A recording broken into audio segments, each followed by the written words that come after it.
Marxism లెనినిజాన్ని భారతదేశంలో నిర్దిష్ట పరిస్థితులకు అన్వయించి ఈ దేశంలో ఉన్నటువంటి కష్టజీవుల రాజ్యాన్ని తీసుకొచ్చే గొప్ప సిద్ధాంతాన్ని కనిపెట్టేసి ఆ సిద్ధాంతాన్ని ముందుకు తీసుకుపోతున్న పార్టీ భారత కమ్యూనిస్ట్ పార్టీ, మార్క్సిస్ట్ ఎర్ర జెండా.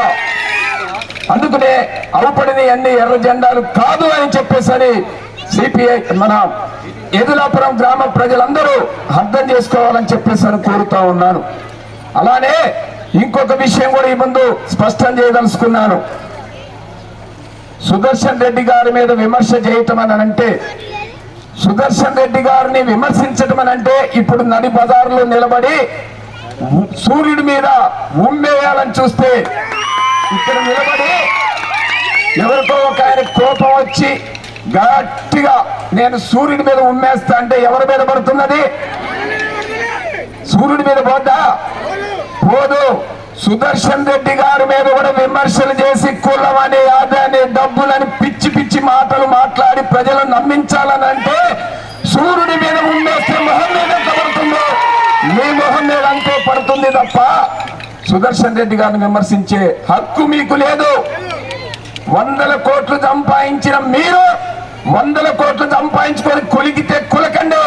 కష్టజీవుల కోసం ఒక సంచేసుకొని సుందరరావు గారి శిష్యుడిగా బయలుదేరుతున్న సుదర్శన్ రెడ్డి గారిని ఒక్క మాట కూడా మాట్లాడొద్దు.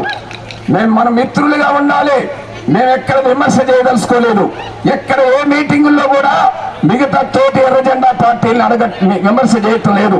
ఎందుకు ఆయన మీద అంటే ఇక్కడ ప్రత్యర్థిగా ఎర్ర జెండా పార్టీ బలంగా ఉంటే, బలమైన నాయకుడు ఉంటే, కష్టజీవుల కోసం పనిచేసే నాయకుడు ఉంటే 2 కోట్లు ఈ ఒక్క ఊరికి ఈ ఉపేందర్ రెడ్డి గారిని, ఈ తాతా మధు గారిని, అలుగుబల్లి నరసింహారెడ్డి గారిని వెంటబడి ఏ కుటుంబాన్ని ఈ పార్టీ ఆ పార్టీ అని లేదు. ఈ ఊర్లో కాంగ్రెస్, సిపిఐ, తెలుగుదేశం అన్ని పార్టీలు ఇళ్లకెళ్లి 2 కోట్ల రూపాయలు 2,40,00,000 రూపాయలు సీఎం రిలీఫ్ ఫండ్ ఇప్పించినందుక ఇవాళ ఆయన మీద విమర్శలు. దళిత మీద దేశం ఎక్కిస్తారా? అన్వేషణ నేను చూశాను. అన్వేషకి జబ్బు వచ్చి పడితే వాళ్ళు లేకపోయినా భుజానేసుకొని హాస్పిటల్లో సేవ చేసి హైదరాబాద్ చేసిపోయింది ఒక దళితుడిని. సుదర్శన్ రెడ్డి గారు కాదా? ఆయన మీద విమర్శ చేస్తారా? దళితులకి వ్యతిరేకమని చెప్పేసి ఆయన అంటగడతారా? ఒక స్థాయిలో ఉండి మాట్లాడొచ్చు. అది రాజకీయ విషయాలు మాట్లాడండి. అంటే మనిషిని దెబ్బతీసి కులం అంటగట్టి, మతం అంటగట్టి, అవినీతి పరుడు అంటగట్టి ఏ రాజకీయాలు ముందుకు తీసిపోదాం అనుకుంటున్నారు మీరు? ఈ తప్పుడు విధానం. అందుకనే ఏగులాపురం గ్రామ ప్రజలందరూ మంచి వాతావరణంలో రాజకీయాలు చేయడానికి సిపిఎం కృషి చేస్తా ఉంది. ఆ రాజకీయాలను ముందుకు తీసిపోదాం. ఆ రాజకీయాలను ముందుకు తీసిపోయే పద్ధతిలో స్నేహపూర్వకంగా పోటీ పడదాం.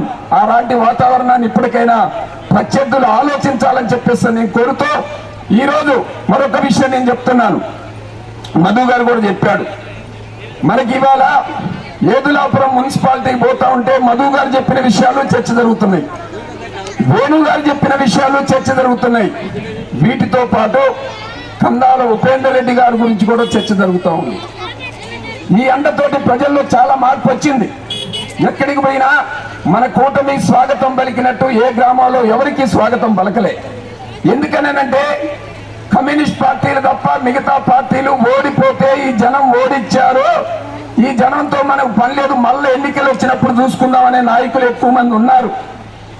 దానికి భిన్నంగా కందాల ఉపేందర్ రెడ్డి గారు ఓడిపోయిన తెల్లారు నుంచే పాలేరు నియోజకవర్గంలో అన్ని గ్రామాలు తిరుగుతూ పేదోళ్ళని ఉన్నోడా లేడోడా రైతా కూలి అని కాకుండా ఎవరు పిలిస్తే వాళ్ళ ఇళ్ళకెళ్ళి అన్ని గ్రామాలు తిరిగినటువంటి ఒక మంచి నాయకుడు కందాల ఉపేందర్ రెడ్డి గారు.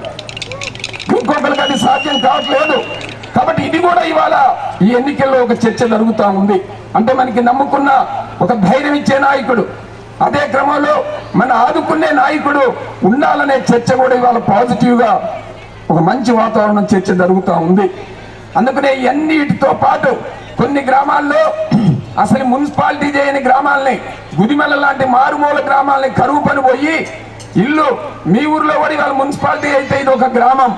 దీన్ని కూడా మనకు రేపు ఇంటి పన్ను 200 నుంచి 500 అవుతుంది. లేదు ఇంకా అనేక రకాల కరువు పనులు పోతా ఉన్నాయి, అనేక రకాల నష్టాలు జరుగుతూ ఉన్నాయి. ఇది కూడా ఇవాళ ఎదురాపురం మున్సిపాలిటీలో చాలా గ్రామాల్లో ఆ చర్చ కూడా జరుగుతూ ఉంది. వెరసి ఈ చర్చల గ్రామ పంచాయతీ ఎన్నికల్లో సిపిఎం బీఆర్ఎస్ కలయికతోటి ఈ జిల్లాలో ఉన్న ముగ్గురు మంత్రులు ఎవరైతే కలలు కన్నారో వికటాత్మసం చేస్తూ ఈ ఖమ్మం జిల్లా ప్రజలు